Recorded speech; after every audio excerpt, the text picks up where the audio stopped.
Milo opens his paycheck. He smiles. It looks the same as last year. Ruby pushes a grocery cart down the same aisle she visits every week. She picks up the same loaf of bread she always buys. At the register, the total is higher than last time. Ruby's eyebrows lift. She checks the receipt twice. Same items, bigger number. Across town, Milo looks at his paycheck stub again. Same number as last year. A single dollar coin sits between them, glowing softly. The coin slowly shrinks in size, like air leaking out of it. Milo tries to hold on to it. It keeps getting smaller in his hand.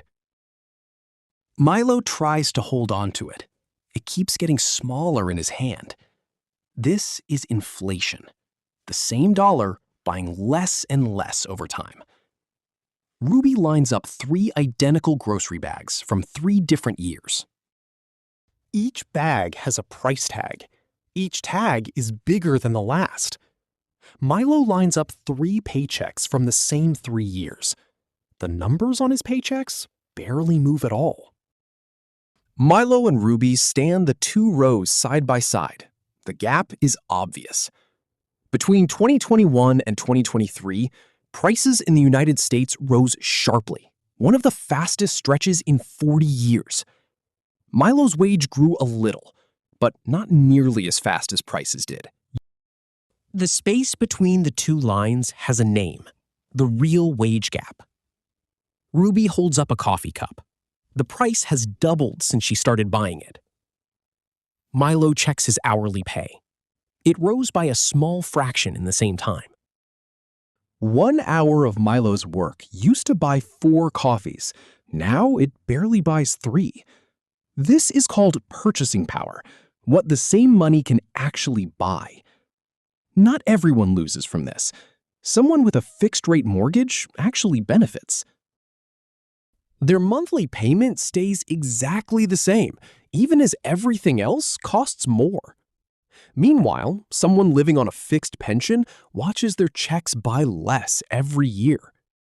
Inflation quietly picks winners and losers without anyone voting on it. Ruby notices something.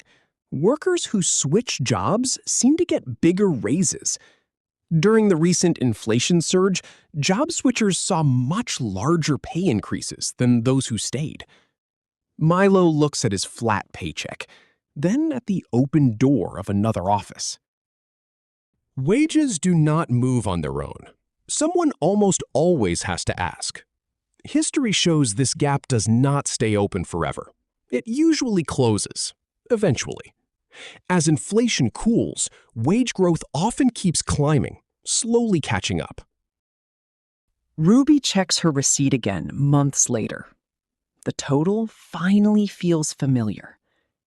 Milo opens a new paycheck. This time, the number is actually different. The gap between their 2 lines has quietly grown smaller. It never fully returns to exactly where it was, but it steadies again. The shrinking coin from earlier stops shrinking. It simply holds its new, smaller size. Ruby places her grocery bag next to Milo's paycheck. Both finally feel balanced. The lesson was never that money disappears. It simply moves, and eventually it rebalances. Next time a receipt feels heavier than a paycheck, Milo and Ruby will know exactly why.